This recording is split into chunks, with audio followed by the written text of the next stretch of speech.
ના સારા ડોક્ટર છે અને બિલકુલ બ્રિલિયન્ટ સરસ ઓપરેશન કરે છે. દશરથ સુથાર બીજા લાગશે એ કર્યા છતાં ઓપરેશનનો 1.5 થી 2 લાખ રૂપિયા ખર્ચો બીજો બતાવ્યો. તો અમારી પાસે એટલી વ્યવસ્થા નથી ત્યારે અમે લઈ નતા ગયા. અમને એમ કે 50-60 હજારમાં થઈ જશે. પછી સાહેબ કે 4 દિવસ પછી બીજું ઓપરેશન આપણે ઓપરેશન પ્રોસ્ટેટનું કરશું. 4 દિવસ બીજા 4 દિવસ પછી તો મેં કીધું સાહેબ હવે અઠવાડિયું થઈ ગયું, મારી પાસે બીજું ટાઈમ નથી અને હવે મને છોડી દો, અમને રજા આપો. અમે રજા લઈને આવતા રહ્યા. પછી અમે રૂપેશભાઈ પાસે ગયા. આવડી મોટી ફાઇલ બની હતી. અમે એ ફાઇલ સાહેબને બતાવી. સાહેબ કે આમાં તો બધા રિપોર્ટ તમે કરીને આયા, કાંઈ રિપોર્ટની હવે જરૂર નથી. અને સાહેબે તરત જ અમે 11 વાગે ગયા ને 12-1 વાગે સાહેબે ઓપરેશન કર્યું.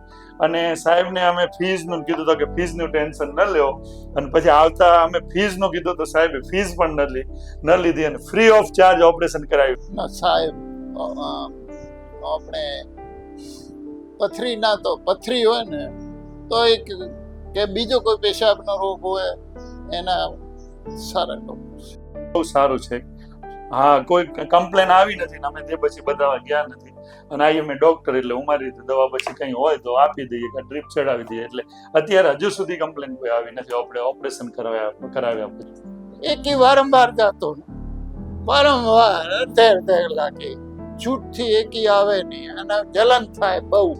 એટલે અમે બહુ હેરાન થયા હતા ઓપરેશનમાં. કોઈ સાહેબ કરતું નતું. ઘણા સર્જનને બતાવ્યું. યસ એટલે મને થોડુંક દુઃખ લાગ્યું.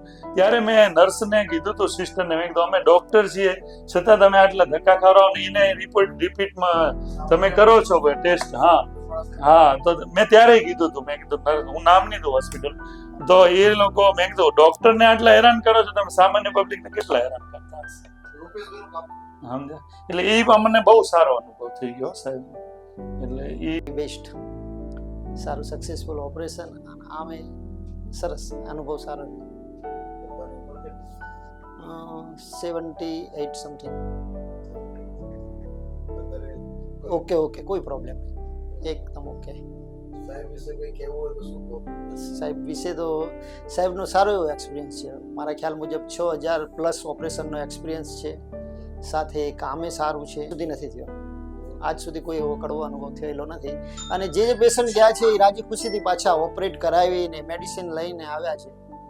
ફ્રેન્કલી રાજી ખુશીથી બહુ સારું એમને એમ સાહેબનો સ્વભાવ, મેડિસિન, હોસ્પિટલાઇઝ રહ્યા. કંઈ પણ પ્રોસ્ટેટની તકલીફ હોય, સ્ટોનની તકલીફ હોય તો MCHમાં યુરોલોજિસ્ટે લગતી કોઈ પણ તકલીફ હોય તો હું માનું છું ત્યાં સુધી ડૉક્ટર રૂપેશ ગુપ્તાને જ બતાવવાની.